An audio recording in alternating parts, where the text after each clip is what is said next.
dilaksanakan. Dia buat due diligence, dia audit lah, dia apa semua, namun gagal mengesan masalah kewangan BNS. Orang bagi direct nego pada company yang mampu. Tapi apa yang kantoi lepas kes ini, dia kata dia dapat bayaran daripada kerajaan Malaysia, daripada negara, dia bayar apa? Dia bayar hutang dulu. Inilah perangai kontraktor Melayu sebahagiannya, bukan semua, sebahagiannya. Dia dapat duit kerana dia joli katak dulu, dia tukar kereta, dia tukar itu ini, bukan tambah bini. Tambah bini lagi. Ini masalah dia. Baik, kedudukan kewangan BNS lemah dan kritikal akibat salah guna kuasa. Pelantikan CAD atau CED, saya tak tahu apa dia punya singkatan ini, merugikan syarikat. Okey, terma kontrak lemah, tidak memihak kepada kerajaan. Ini siapa buat? Sudah tentu ia melibatkan bahagian perundangan di dalam kerajaan yang mendraft, yang memuktamadkan, dan mesti mewakili ataupun dibaca, disemak oleh kepimpinan pengurusan tertinggi Minda dan juga menteri. Dia sebut terma kontrak lemah, tidak memihak kepada kerajaan, detail design masih belum dimuktamadkan oleh kerajaan dan syarikat, cost overrun sebanyak 1.4 bilion, bukan juta, bilion. Okey, inventory dianggarkan bernilai 1.3 bilion dan imbas daripadanya sudah usang, obsolete. Apa dalam ini disebutkan perkataan Tan Sri Amrin Buang. Dia kata antaranya didapati sekarang ni kapal yang paling LCS 1 bayaran dia 1.423 bilion. Itu harga dia. Betul. Bayaran dah buat 0.91 bilion, bermaksud hampir 1 bilion. Harga asal 1.4. Progress 44%. Apa yang dia dah beli, Haji? Dia dah beli TV tau. Rekod menunjukkan dia dah beli TV beberapa tahun. Dalam masa 6 bulan pun kadang-kadang kita boleh dapat TV yang baru, TV yang lebih canggih. Ini pula kapal untuk tentera. Kapal untuk tentera. Dia dah beli siap. Dia dah beli siap TV itu.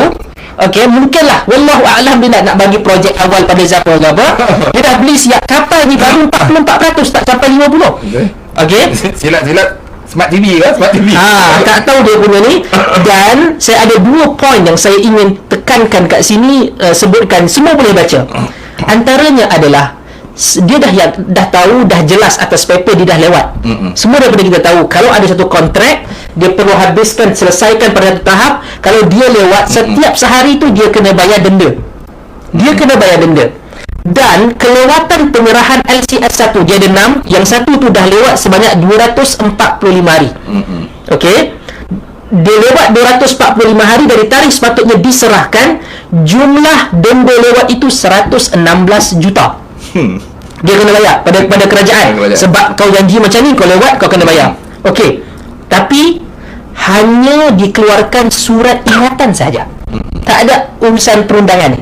Atas demand letter ke apa. Satu, hanya mengeluarkan notis peringatan sahaja pada 14 Jun 2019.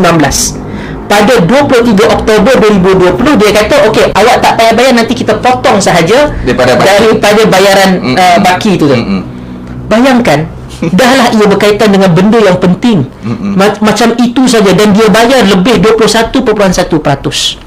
Dan ini bukan benda kecil. Kalau ini pun besar, bayangkan apa yang kata Pasir Mas tu tadi, akan ada yang kejadian kedua yang lebih dahsyat. Kita tengok dan kita mohon kepada rakyat Malaysia, orang Melayu, orang Islam, jangan senyap. Ini duit anda dan saya. Ini semua akan kena pada anda dan saya. Kalau negara tiba-tiba terkena dengan serangan apa semua, kena, dan ini jangan bersalahkan pada orang lain. Salahkan pada anda dan kalian semua yang senyap tak bersuara. Bukankah sekarang ni kita mengalami masalah dengan isu Sulu? Tiba-tiba datangnya lanun daripada Sulu. Lepas itu kita cari kapal-kapal halimunan lah. Dan kita suruhlah Zaid Amidi, Syamuddin On masuk jadi dia orang punya kelasi-kelasi. Wallahualam. Dah sampai tahap tu. Terima kasih di atas butiran yang terperinci. Itu sikit lah, saya kira tak sampai 5%, 6%. Tapi itu sebagai awalan untuk menarik perhatian sahabat-sahabat, teman-teman, untuk baca.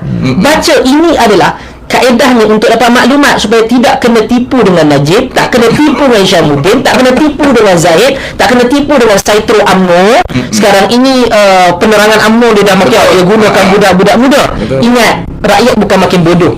Setiap kali anda keluarkan, Mak Maslan sekalipun keluarkan, anda tunggulah kena serangan rakyat. Rakyat bukan bodoh. Dokumen itu wujud hanya dengan di dalam handphone kita boleh jawab. Dan itu bukan isunya nak bagi projek kepada orang Melayu ke company tempatan. No. Kalau tak boleh sampai boleh deliver, awak tempatan ke tak tempatan, awak akan kena kecam dan awak sepatutnya bertanggungjawab. Dan siapa yang bertanggungjawab sudah tentu berkaitan pimpinan kerajaan ketiga ni. Mahathir Mohamad tak masuk dalam frame, sama ada ketika berlangsung ataupun ketika siasatan oleh PAC dibuat, bahkan DAP yang menjadi pengerusinya, dan di komposisinya kerajaan lebih ramai. Nama Mahathir Mohamad tak situ, pejuang tak situ, salah seorang 4 ahli parlimen pun tidak di situ. Jadi sudah, ini bukan isu pejuang, ini bukan isu Mahathir, ini isu negara bangkit dan lawan. Allah. Okey. Hari ni saya diam banyak, saya seronok. Kenapa anda tahu kupasan bukan cakap air liur? Okey, bukan meneleh ayat liur ambil isu lap dah. Fakta bukan auta. Kalau rasa nak sanggah, sanggahlah dengan fakta. Seperti mana dalam Islam kata Iqra. Apa Ustaz?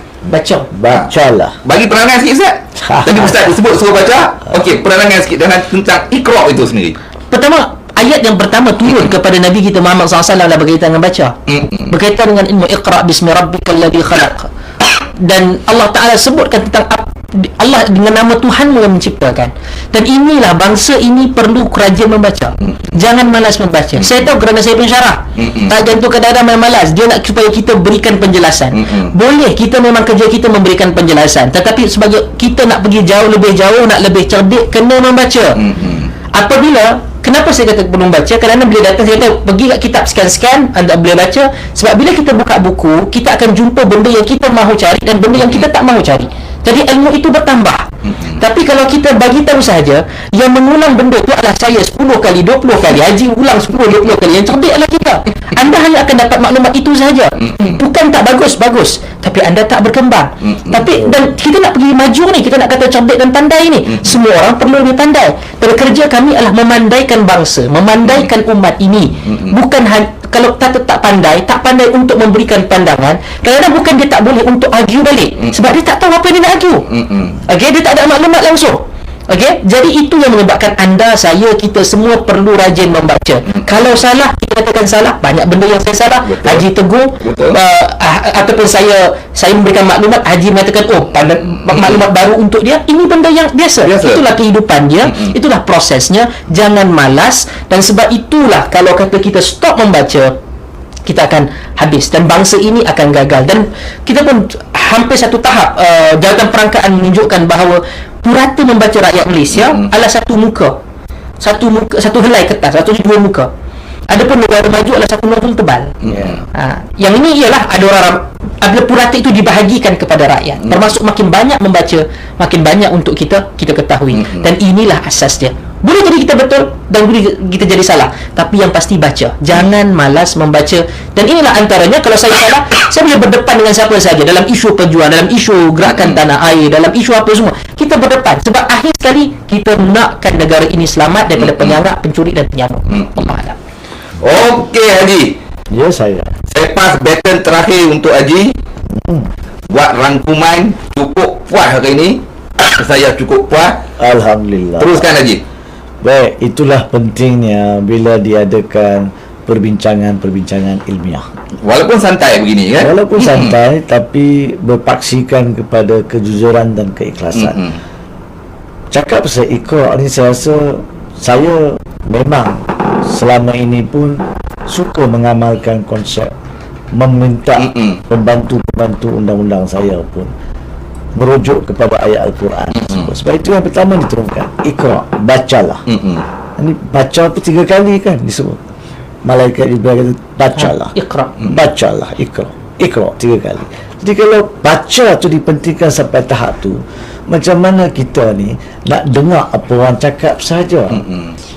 Nak dipusingkan dengan cerita-cerita para pemimpin yang tertentu saja. Semak, dengar boleh, semak, dengar, semak, baca, kemudian buat analisa sendiri. Rugi Allah Ta'ala bagi kita otak, tapi kita dengar cakap orang lain. baca, semak dan kemudian buat keputusan. Dan biarlah pihak-pihak tertentu dalam bidang masing-masing menjalankan tugas mereka. Nah, sebelum saya tamatkan rumusan, saya cuma